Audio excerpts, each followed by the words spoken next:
Hello, good morning, students.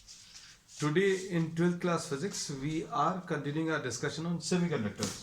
Semiconductors बच्चों अभी हम लोगों ने स्टार्ट किया था. We are taken as introduction कि semiconductor materials कैसे होते हैं. तो अभी हम लोगों ने basic difference बताया था. Conductors में अभी हम लोग बोलते हैं conductivity decreases with temperature. Semiconductors ऐसे materials हैं जिनकी conductivity इंक्रीज होती है विद इंक्रीज इन टेम्परेचर. फिर इसमें अभी हम लोग ने we are taken a detail discussion on this aspect. Then we say that there are large number of free electrons in conductors. Insulators में practically no free electrons. Semiconductors में थोड़ा सा बीच का रहेगा.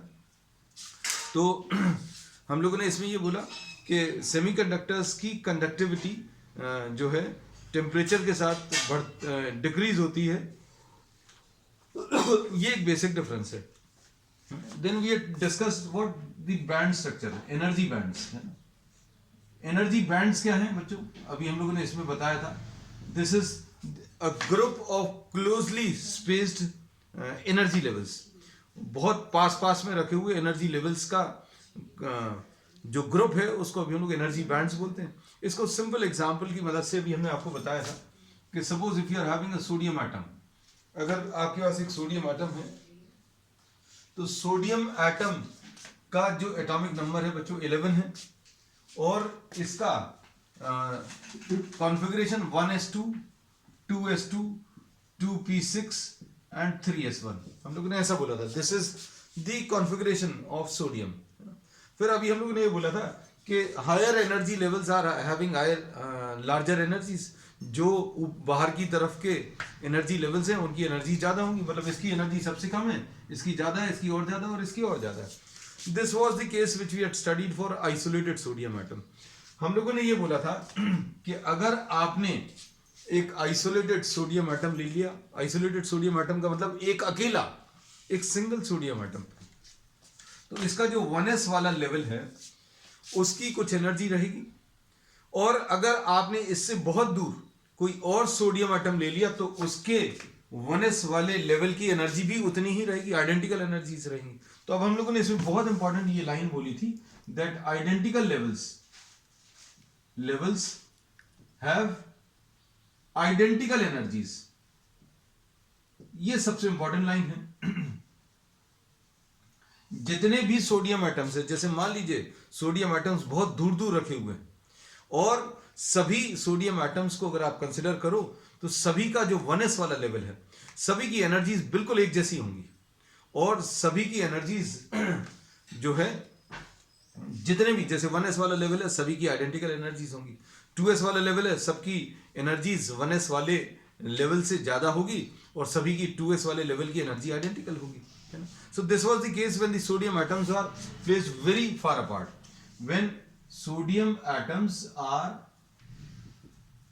very far apart, ये उस तब का केस था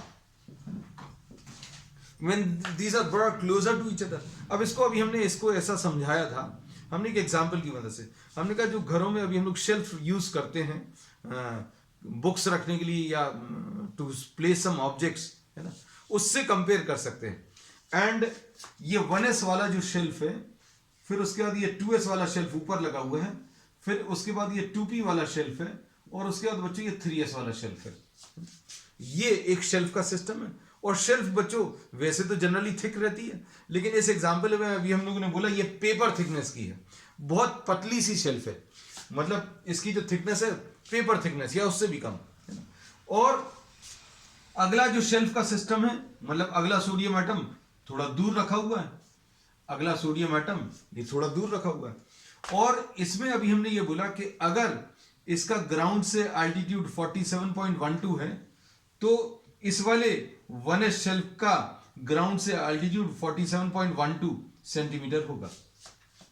मतलब जितने भी शेल्फ्स के सिस्टम हैं उनको अभी हम लोगों ने या सोडियम एटम्स को शेल्फ के सिस्टम से कंपेयर कर दिया. एक सोडियम एटम ये है, उसका 1s वाला शेल्फ 47.12 पर है. थोड़ी दूर पर एक और सोडियम एटम रखा हुआ है, उसका जो 1s वाला शेल्फ है वो ग्राउंड से कितना 47.12 है.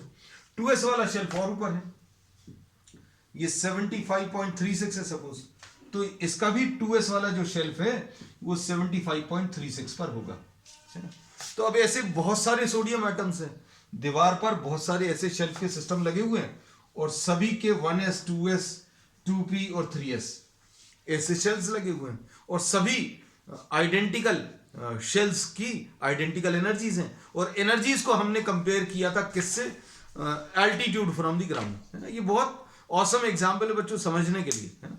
हमने इसमें ये बोला कि जो 1s वाले शेल्फ हैं वो सभी एटम्स के, सारे सोडियम एटम्स के ग्राउंड से सेम एल्टीट्यूड पर लाई कर रहे हैं, बिल्कुल परफेक्टली सेम एल्टीट्यूड पर। अब this was the case when these were very far apart, जब ये बहुत दूर दूर रखे हुए थे सोडियम एटम्स, तब का केस है। फिर उसके बाद अभी हमने क्या किया, क्रिस्टल में ये सोडियम एटम्स बहुत दूर दूर कब होंगे, जब ये वेपर फॉर्म में है, तब all identical energy levels will have identical energies. When these are brought closer to each other, तो क्या होगा, when the sodium atoms are brought closer to each other, जब आप इनको पास में ले आए तो क्या होगा, सभी की अब एनर्जीज एक जैसी नहीं रह सकती। क्या होगा बच्चों, अभी हमने बोला 1s वाला शेल्फ ये पास में आ गया, ये 1s वाला शेल्फ, ऐसे बहुत सारे पेजेस जो एक ही लेवल पर थे, बहुत सारे पेजेस, जैसे सपोज आपने एक रजिस्टर के बहुत सारे पेजेस किए, पेजेस बनाए कटिंग करके और सबको दूर दूर सेट कर दिया और सेम एल्टीट्यूड पर सेट कर दिया, सभी सेम एल्टीट्यूड पर है। और जब आप इनको पास में लाओगे, सारे पेजेस को कलेक्ट करोगे, तो सबका एल्टीट्यूड ग्राउंड से अब सेम नहीं रहेगा। सबका ग्राउंड से एल्टीट्यूड कितना था, 47.12 था।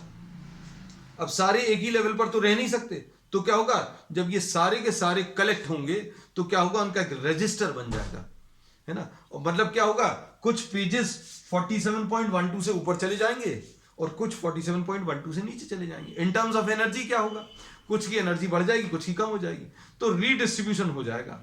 जिनकी एनर्जी कम हो जाएगी वो कहां पर दे देंगे एनर्जी, उन लेवल्स को दे देंगे, उन स्टेट्स को दे देंगे जिनकी एनर्जी ज्यादा है। सो when sodium atoms are brought closer to each other, then instead of having a sharply defined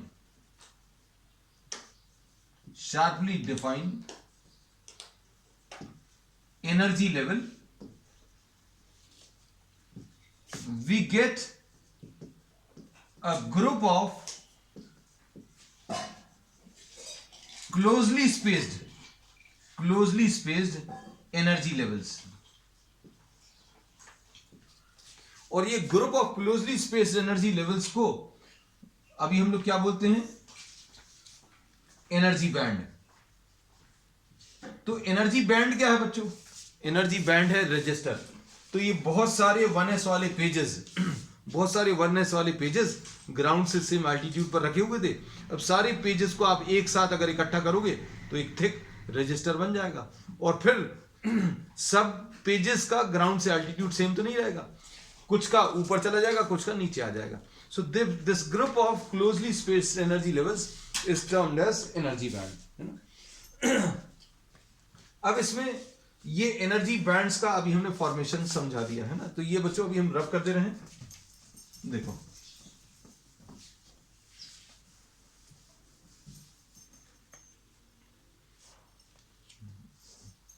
अब यहां पर ये 1s वाला बैंड बन गया और इसको शेड कर दिया, मतलब ये कंप्लीटली फिल्ड है ना, क्योंकि 1s में 2 इलेक्ट्रॉन्स होने चाहिए और दोनों हैं। फिर उसके बाद 2s वाला, इसको अभी हम लोग फिजिक्स के टर्म्स में कैसा बोलते हैं बच्चों, when when the atoms are brought closer to each other, then due to mutual interactions, आपस में इंटरैक्शंस होंगे, इलेक्ट्रॉन का होगा, इलेक्ट्रॉन और बाजू वाले न्यूक्लियस का होगा, तो उनकी एनर्जीज थोड़ी सी मॉडिफाई हो जाएंगी। कुछ की एनर्जी, कुछ इलेक्ट्रॉन्स की एनर्जी कम हो जाएगी, कुछ की ज्यादा हो जाएगी। यही कहा है, देखो अगर आप इसको देखो तो देखो कुछ की एनर्जी ज्यादा है, कुछ की कम है। इस वाले को देखो बच्चों, ये सारे एटम्स की एनर्जी बच्चों परफेक्टली आइडेंटिकल थी, लेकिन अब क्या था, सारे लेवल्स की एनर्जी एकदम आइडेंटिकल थी, अब कुछ की एनर्जी बढ़ गई, कुछ की कम हो गई। ये 2s वाला बैंड बन गया। ये भी कंप्लीटली फिल्ड है, क्योंकि इसमें 2 इलेक्ट्रॉन्स होने चाहिए एक लेवल में, और दोनों फिल्ड हैं। तो ये 2s वाला बैंड जो है कंप्लीटली फिल्ड है। फिर उसके बाद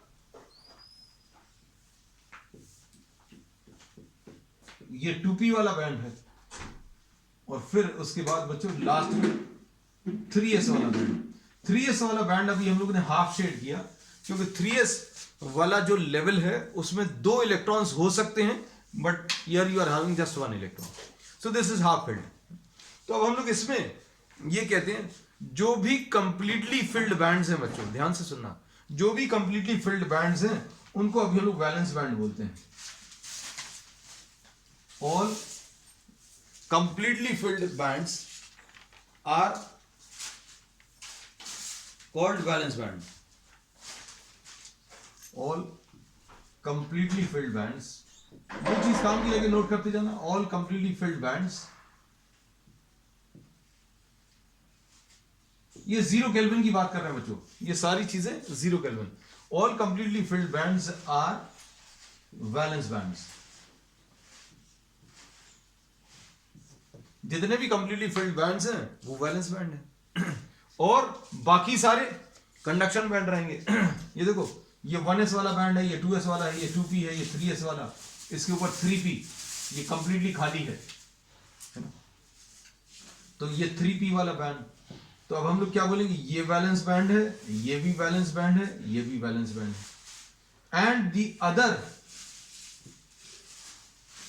पार्शियली filled और completely empty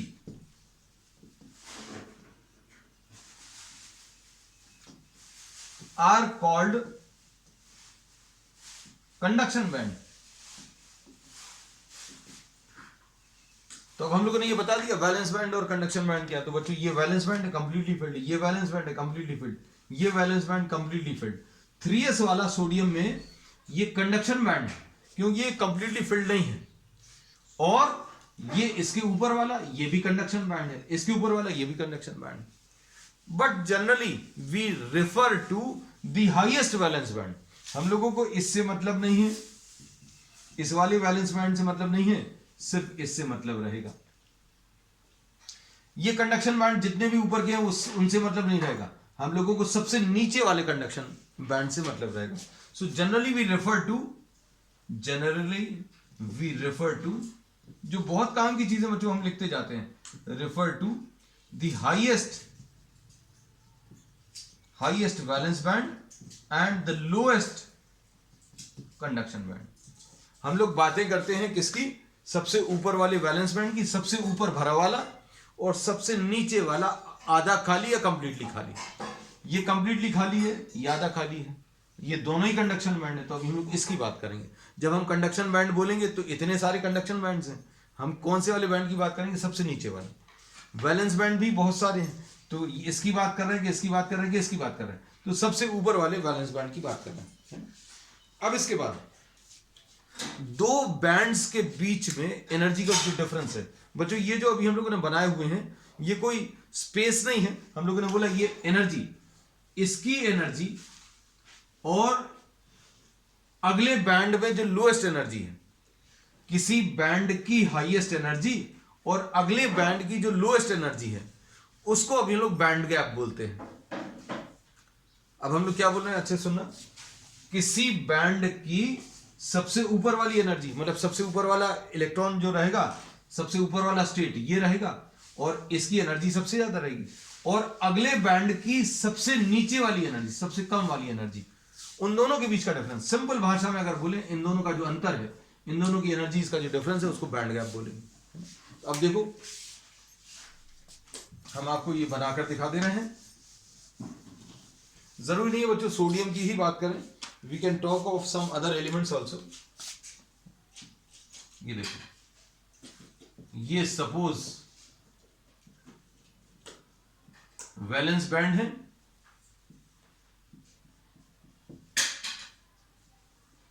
बहुत सारे वैलेंस बैंड बना दिए, और ये सपोज कंडक्शन बैंड है।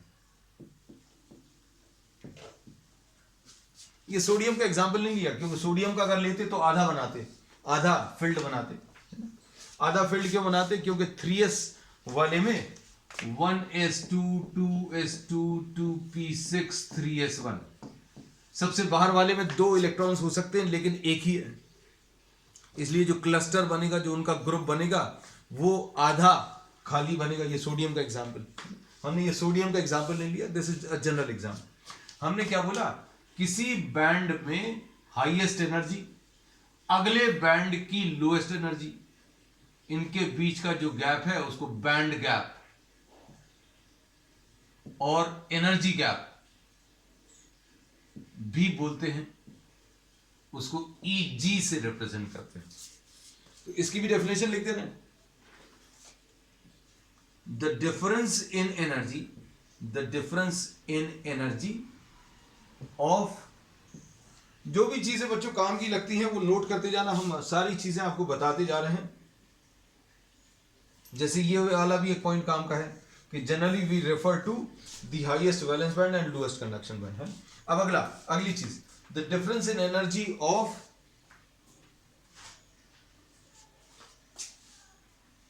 The difference in the highest energy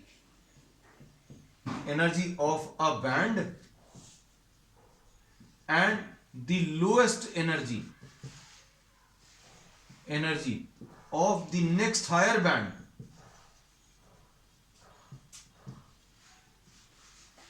is called the band gap. इसको भी हम लोग बैंड गैप बोलते हैं।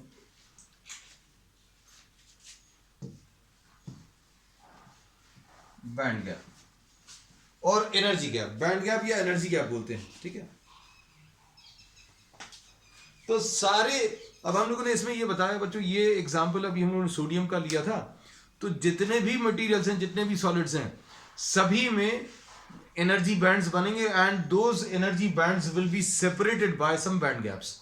सभी में एनर्जी गैप्स रहेंगे, तो ये एनर्जी गैप रहेगा, ये भी एनर्जी गैप रहेगा, so these will be separated bye energies. कुछ हो सकता है, कुछ ऐसे हो सकते हैं जिसमें एनर्जी गैप कम हो, कुछ में ज्यादा हो, कुछ में ओवरलैप कर रहा हो, ये सारे एस्पेक्ट बच्चों अभी हम डिस्कस करेंगे। अब सुनना बच्चों, अब हम लोग केमिस्ट्री में ये पढ़ते आते हैं क्या कि किसी इलेक्ट्रॉन को एनर्जी दोगे तो वो एनर्जी अब्सॉर्ब करेगा और हायर ऑर्बिट्स में चला जाएगा। लेकिन अब हम लोग इसमें फिजिक्स में बहुत क्लियरली स्पेसिफाई करेंगे, as the temperature is increase from, ये सारी स्टडी अभी हम लोगों ने जो की है वो 0 केल्विन की थी।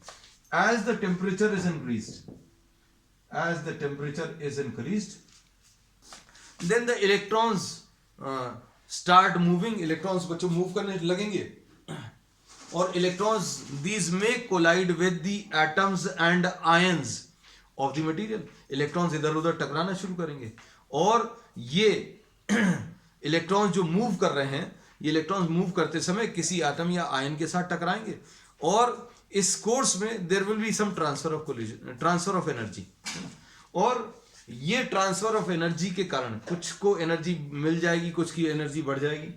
तो थर्मल कोलिजन्स में हम लोग ये कहते हैं कुछ एनर्जी का ट्रांसफर होता है। रूम टेम्परेचर पर जब आएगा, as the temperature is increase from 0 kelvin,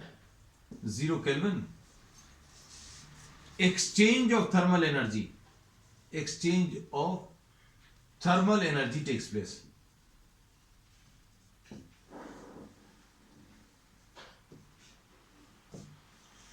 and this is of the order of some k into t, k into t. This is the order of energy transferred in thermal collisions. KT नहीं है exactly, 3/2 KT हो सकता है, 5/2 KT हो सकता है, you can have these values. अब हम लोग इसमें क्या बोलेंगे बच्चों, जस्ट 1 मिनट। अब इसमें कोई इलेक्ट्रॉन एनर्जी अब्सॉर्ब करके हायर क्वांटम स्टेट्स पर जाएगा कि नहीं जाएगा, it will depend on what the availability of empty quantum states. इसका मतलब क्या है बच्चों, अच्छे समझना। हमने बोला कि किसी इलेक्ट्रॉन को आपने एनर्जी दी और वो इलेक्ट्रॉन एनर्जी अब्सॉर्ब करेगा कि नहीं करेगा, ये किसके ऊपर डिपेंड करेगा। पहले तो अभी हम यही पढ़ते थे कि इलेक्ट्रॉन को एनर्जी दोगे तो वो ऊपर चला जाएगा। तो ऊपर अगर खाली जगह होगी तो वो जाएगा, नहीं तो नहीं जाएगा। इसका मतलब क्या है, जैसे मान लीजिए आपने ये एक फील्ड एनर्जी बैंड लिया, मतलब इसमें ये एक एनर्जी बैंड है, मतलब ये एक रजिस्टर है। एनर्जी लेवल्स बहुत क्लोजली स्पेस्ड एनर्जी लेवल्स हैं, उनमें चूंकि ये शेड किया हुआ मतलब इलेक्ट्रॉन्स भी हैं, इलेक्ट्रॉन्स यहां पर हैं। अब हम लोगों ने इसमें ये बोला कि यहां पर जो इलेक्ट्रॉन है सबसे ऊपर, उसको आप कुछ एनर्जी दे रहे हो। सपोज आपने इसको एनर्जी दी 0.013 इलेक्ट्रॉन वोल्ट, आपने इस इलेक्ट्रॉन को एनर्जी दी और इस इलेक्ट्रॉन को एनर्जी अब्सॉर्ब करने के बाद इस जगह पर अगर पहुंचना है खाली जगह पे, क्योंकि इलेक्ट्रॉन एनर्जी अब्सॉर्ब करेगा तो अगले लेवल पर जाएगा। तो भैया अगले लेवल की जो एनर्जी है उन दोनों के बीच का जो डिफरेंस है वो सपोज 5 इलेक्ट्रॉन वोल्ट है। अब आपने इस इलेक्ट्रॉन को जो एनर्जी दी है वो कितनी है, 0.013। तो ये इलेक्ट्रॉन एनर्जी लेने से मना कर देगा, this will refuse to absorb energy. ठीक है, तो अब हम लोग ये कहते हैं the absorption of energy by any electron will depend on the availability of empty state. अगर उसको एम्प्टी जगह मिलेगी उतनी दी हुई एनर्जी के डिफरेंस पर, आपने इतनी एनर्जी दी और इतनी एनर्जी के डिफरेंस पर अगर उसको खाली जगह मिलेगी तो वो ये एनर्जी अब्सॉर्ब करेगा, नहीं तो मना कर देगा, है ना। तो अब हम लोग इसमें ये बोलते हैं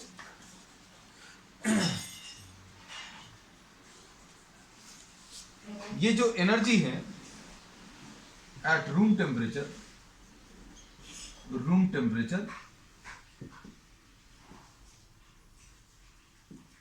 the value of kT, room temperature मतलब approximately 27 degree centigrade at room temperature यानी 300 kelvin. The value of this energy is 0.026 electron volt, 0.026 electron volt. अब इसमें क्या बोलेंगे,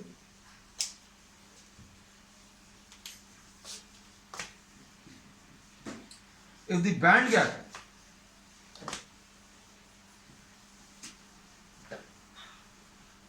is greater than kT, अगर ये बैंड गैप बच्चों ये kT से ज्यादा है, then the electron does not absorb this energy. ये इलेक्ट्रॉन इतनी एनर्जी अब्सॉर्ब करने से मना कर देगा। ठीक है, कोई भी एनर्जी, कोई भी इलेक्ट्रॉन किसी फील्ड क्वांटम स्टेट में अगर है और उसको आपने इतनी एनर्जी दी, तो वो सबसे पहले ये देखेगा कि हम एनर्जी अब्सॉर्ब करके ऊपर जा रहे हैं, ऊपर हमें खाली जगह मिल रही है कि नहीं मिल रही है। तो वो देखेगा भाई एनर्जी जो हमें खाली जगह मिल रही है वो कितनी ऊपर मिल रही है, 5 इलेक्ट्रॉन वोल्ट ऊपर, और आपने कितनी एनर्जी दे रहे हो, 0.013, तो मना कर देगा। तो अब हम लोग ने इसमें यही बोला है, if the band gap is greater than kT then the electron does not absorb energy। अब इसमें कैसा बोलते हैं,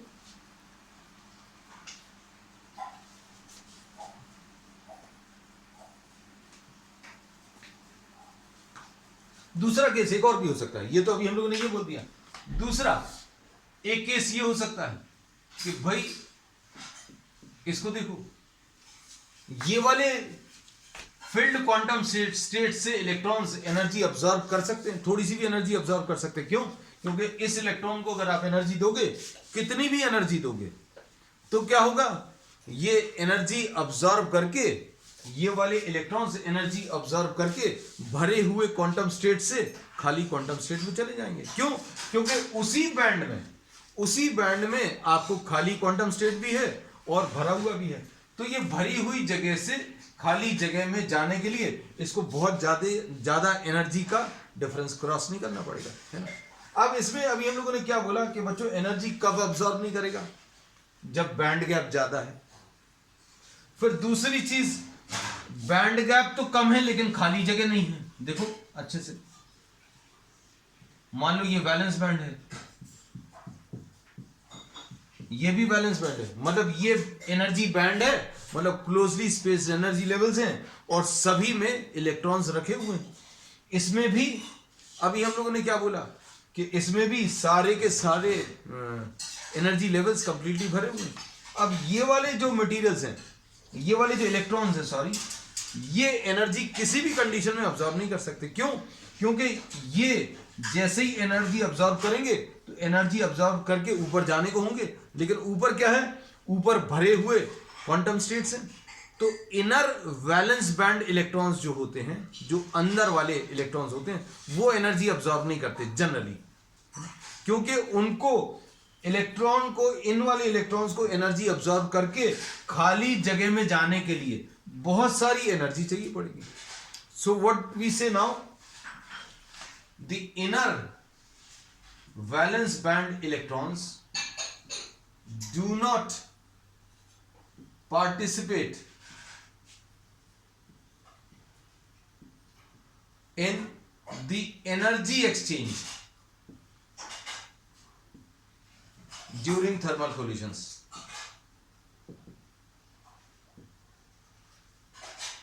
तो अंदर वाले इलेक्ट्रॉन्स बच्चों ये पार्टिसिपेट नहीं करते। तो अब क्या मतलब है इतने सारे डिस्कशन का? इतने सारे डिस्कशन का ये मतलब है कि अगर भरी हुई जगह से खाली जगह में डिफरेंस बहुत ज्यादा है तो एनर्जी अब्सॉर्ब नहीं करेगा। इलेक्ट्रॉन जो है उसको आप थोड़ी सी एनर्जी दोगे, 0.026 इलेक्ट्रॉन वोल्ट, इतनी एनर्जी दोगे तो वो मना कर देगा। क्यों? क्योंकि इसको भरी जगह से खाली जगह में जाने के लिए 5 इलेक्ट्रॉन वोल्ट या उससे ज्यादा चाहिए, और आप एनर्जी जो दे रहे हो वो कम है। तो ये अभी हम लोगों ने लिखा, if the band gap is greater than kT then electron does not absorb this energy. पहली चीज। फिर दूसरी चीज, जो अंदर के इलेक्ट्रॉन्स हैं वो भी एनर्जी जो एक्सचेंज होता है, थर्मल एनर्जी के कारण जो एनर्जी एक्सचेंज होता है, उस एनर्जी को ये अब्सॉर्ब नहीं करते। क्यों? क्योंकि इनको भरी हुई जगह से खाली जगह में जाने के लिए खाली जगह ही नहीं है, खाली स्टेट ही नहीं, तो ये एनर्जी अब्सॉर्ब नहीं करेंगे। सो inner valence band electrons do not participate in energy exchange during thermal collisions. तो अब कौन करता है बच्चों? तो अब हम लोग इसमें ये बोलते हैं कि outermost electrons, the outermost electrons which are present in the highest occupied energy band, ये जो सबसे ऊपर वाला, अब हम इसका एक नया डायग्राम ड्रॉ कर दे रहे हैं।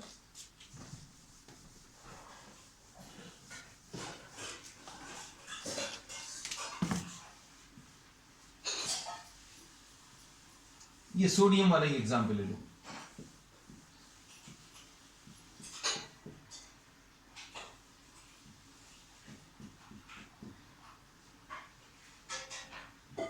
तो अब हम लोगों ने जो पढ़ा था क्या, कि इलेक्ट्रॉन को एनर्जी दोगे तो वो एनर्जी अब्सॉर्ब करके ऊपर चला जाएगा, है ना, हायर एनर्जीज पर जाएगा।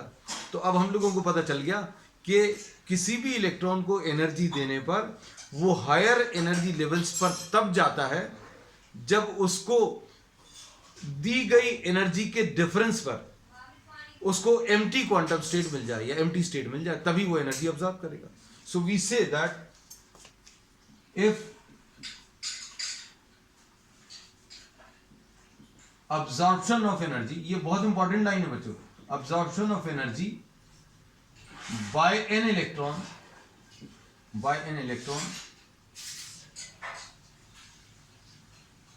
depends on the availability of empty state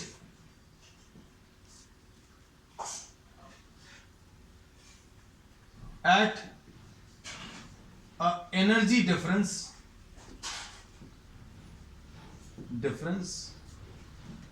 equal to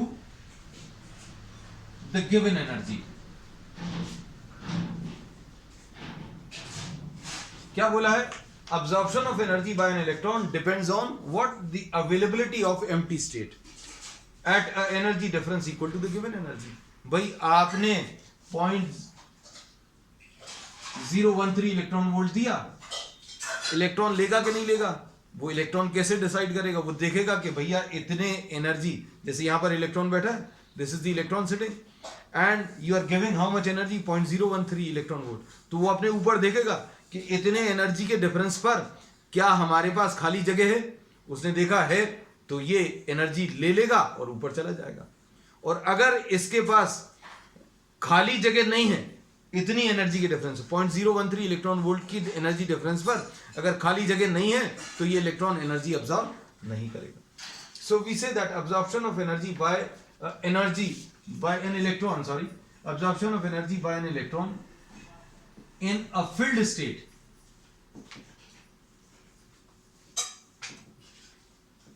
depends on the availability of empty state at an energy difference equal to the given energy। ये बहुत इंपॉर्टेंट लाइन है। और सोडियम के इलेक्ट्रॉन्स बच्चों बहुत आसानी से एनर्जी अब्सॉर्ब करके इलेक्ट्रॉन्स को ऊपर भेज देते हैं। कैसे भेज देते हैं? क्योंकि इसके पास खाली जगह उसी बैंड में मौजूद है।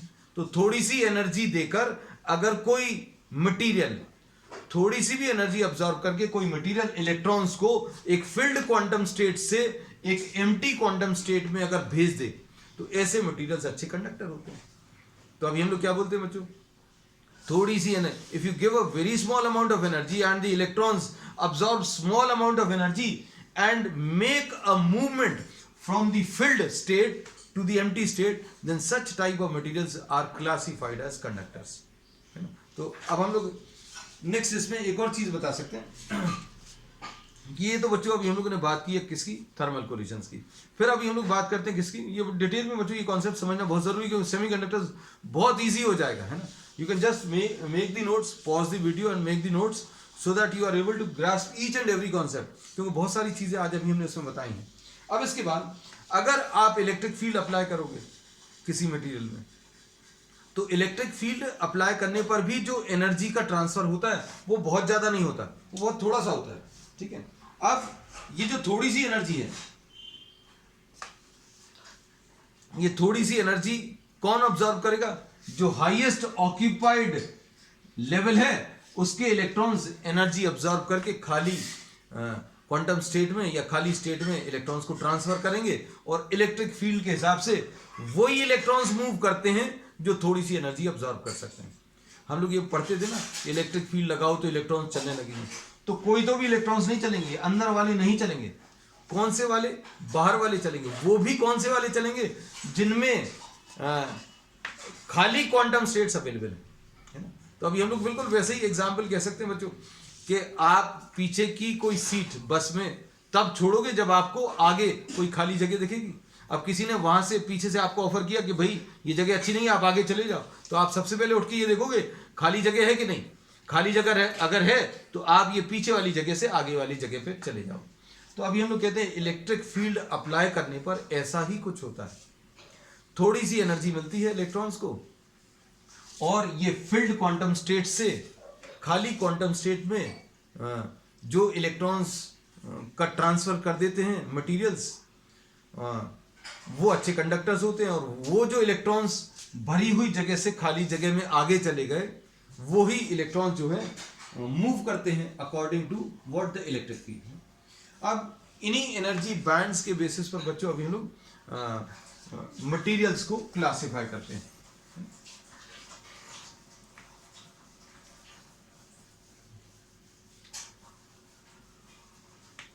अब ये शायद कंडक्टिविटी से रिलेटेड कुछ कॉन्सेप्ट शायद क्लियर हो गए होंगे, है ना। क्या कि भाई अच्छा कंडक्टर किसको बोलेंगे? जो थोड़ी सी भी एनर्जी को ऑब्जर्व करके इलेक्ट्रॉन्स को ट्रांसफर कर दें। कहां से? If the materials absorb even very small amount of energy and allow the electrons to move from a filled state to an empty state. Such type of materials can be classified as conductors. ऐसे materials को बच्चों अभी हम लोग क्या बोल सकते हैं? कंडक्टर्स बोल सकते हैं। जैसे एग्जाम्पल के लिए ये जो बैंड स्ट्रक्चर है ये कंडक्टर का है। ये कंडक्टर का क्यों है बच्चों? ये कंडक्टर का बैंड स्ट्रक्चर क्यों हो सकता है? आप सोच कर देखो, इसलिए हो सकता है क्योंकि ये थोड़ी सी भी एनर्जी को ऑब्जर्व करके इलेक्ट्रॉन्स को फिल्ड स्टेट से एम्प्टी स्टेट्स में ट्रांसफर कर रहा है। हमने क्या बोला? हमने बोला ऐसे मटेरियल्स जो थोड़ी सी भी एनर्जी ऑब्जर्व करके इलेक्ट्रॉन्स को फिल्ड स्टेट से एम्प्टी स्टेट में अगर ट्रांसफर कर दें, उनको अभी हम लोग क्या बोलते हैं बच्चों? कंडक्टर बोलते हैं। अच्छा कंडक्टर है ना। तो अच्छा कंडक्टर यही होगा भैया, आगे जगह खाली है और इलेक्ट्रॉन्स को थोड़ी सी, पीछे वाले पैसेंजर्स को थोड़ी सी एनर्जी दो कि चलो आगे चलो, तो they will move from the lower positions to higher positions, अपने आप मूव कर जाएंगे। अब इसके बाद बच्चों नेक्स्ट है कि एक और टाइप का बैंड स्ट्रक्चर पॉसिबल है कंडक्टर्स के लिए। इसमें इसको कंडक्टर्स क्यों बोलते हैं? क्योंकि ये इसका जो सबसे ऊपर वाला बैंड है, सबसे बाहर वाला जो बैंड है, उसमें आधा फिल्ड है। आधा फिल्ड है मतलब क्या है कि आप सोडियम को अगर कंसिडर करें तो इसमें जो 3s वाला बैंड है बच्चों, ये हाफ फिल्ड है, और ये थोड़े से भी इलेक्ट्रॉन, ये जो बाहर वाले इलेक्ट्रॉन्स हैं, ये थोड़ी सी एनर्जी को ऑब्जर्व करके उसी बैंड में प्रेजेंट एम्प्टी स्टेट्स में इलेक्ट्रॉन्स को ट्रांसफर कर देगी। दूसरा टाइप का बैंड स्ट्रक्चर बच्चों ऐसा है कि भाई वैलेंस बैंड यहां पर कंप्लीटली फिल्ड था, कंडक्शन बैंड पार्शियली फिल्ड था। तो ऐसे मटेरियल्स बच्चों अच्छे कंडक्टर होते हैं क्योंकि ये थोड़ी सी भी एनर्जी ऑब्जर्व करके इलेक्ट्रॉन्स को फिल्ड स्टेट से एम्प्टी स्टेट्स में ट्रांसफर कर देते हैं। अब दूसरा बच्चों स्ट्रक्चर क्या है? दूसरा structure, valence band completely filled है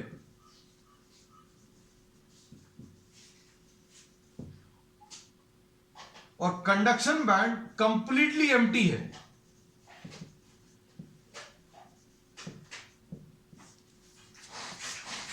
वैलेंस बैंड बच्चों कंप्लीटली फिल्ड है, कंडक्शन बैंड कैसा है? ये कंप्लीटली एम्प्टी है। और लेकिन दोनों का जो बैंड बना, जो एनर्जी बैंड बना, वो ऐसा बना कि दोनों ओवरलैप कर गए, ऐसे कुछ। ये वैलेंस बैंड है बच्चों और ये कंडक्शन बैंड है, मतलब इनकी एनर्जीज, वैलेंस बैंड की जो एनर्जीज है वो कंडक्शन बैंड की एनर्जीज के साथ ओवरलैप कर रही है। जिंक बच्चों इसका एक बहुत अच्छा एग्जांपल है ना। तो अभी हम लोग इसमें, मान लीजिए आप केमिस्ट्री में नहीं भी जाएं तो फिजिक्स में सिर्फ इतना समझ सकते हैं कि वैलेंस बैंड मतलब भरा हुआ रजिस्टर जिसमें इलेक्ट्रॉन्स रखे हुए हर पेज पर, मतलब ऐसे एनर्जी लेवल्स जिनमें इलेक्ट्रॉन्स रखे हुए हैं, उनकी एनर्जीज जो है किसके साथ ओवरलैप कर रही हैं? कंडक्शन बैंड के साथ, जो कि कंप्लीटली एम्प्टी। अब ऐसे मटेरियल्स भी बहुत थोड़ी सी एनर्जी को ऑब्जर्व करके इलेक्ट्रॉन्स को फिल्ड स्टेट से एम्प्टी क्वांटम स्टेट में ट्रांसफर कर सकते हैं। ये भी एक बैंड स्ट्रक्चर है किसका? कंडक्टर्स का। This is also conductor. तो कंडक्टर के दो बैंड स्ट्रक्चर पॉसिबल हैं, valence band completely filled, conduction band partially field होने के कारण ये थोड़ी सी एनर्जी ऑब्जर्व करके फिल्ड क्वांटम स्टेट से एम्प्टी क्वांटम स्टेट जो कि उसी बैंड में मौजूद है उसमें इलेक्ट्रॉन्स को ट्रांसफर कर देगा। यहां पर क्या है? यहां पर अभी हम लोगों ने बोला कि वैलेंस बैंड और कंडक्शन बैंड ये दोनों ओवरलैप कर रहे हैं। तो अब क्या होगा? वैलेंस बैंड से इलेक्ट्रॉन्स थोड़ी सी भी एनर्जी ऑब्जर्व करके इलेक्ट्रॉन्स को कंडक्शन बैंड में ट्रांसफर कर देंगे। तो ये दोनों बैंड स्ट्रक्चर बच्चों किसके हैं? अच्छे कंडक्टर्स के। और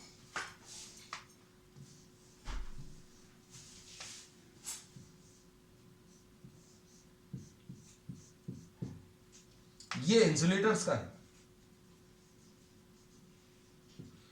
इसमें बैंड गैप जो है, वैलेंस बैंड और कंडक्शन बैंड के बीच का जो बैंड गैप है, that is greater then 6 electron volt. ये बैंड गैप बच्चों कैसा है? ये बहुत बहुत ज्यादा है। इसको भी हम कह सकते हैं this is very very very large as compare to kT. Simple, kT के कंपैरिजन में बहुत ज्यादा है। ठीक है, तो ये इंसुलेटर हो गए। तो ये भरे हुए क्वांटम स्टेट से एम्प्टी क्वांटम स्टेट तक इलेक्ट्रॉन्स को ट्रांसफर आसानी से नहीं कर पाएंगे। तो ये मतलब इलेक्ट्रॉन्स को पकड़ के रखेंगे, इलेक्ट्रॉन्स को छोड़ेंगे नहीं। और नेक्स्ट टाइप का ये सेमीकंडक्टर्स। सेमीकंडक्टर्स में क्या होगा बच्चों, ये जो एनर्जी गैप है, ये energy gap, this is comparable to kT. मतलब रूम टेम्परेचर पर जो थर्मल कोलिशंस जो हो रहे हैं उसमें एनर्जी का जो ट्रांसफर है वो इलेक्ट्रॉन्स को फिल्ड एनर्जी लेवल से एम्प्टी एनर्जी लेवल तक आसानी से पहुंचा सकता है। थोड़ा सा थर्मल कोलिशंस में जो एनर्जी ट्रांसफर होगी वो एनर्जी अब्जॉर्ब करके इलेक्ट्रॉन्स का ट्रांजिशन हो सकता है। तो इनके बारे में बच्चों अब हम डिटेल में नेक्स्ट क्लास में पढ़ेंगे। आज के लिए इतना ही। We will continue with the same topic on the next. That's all for today.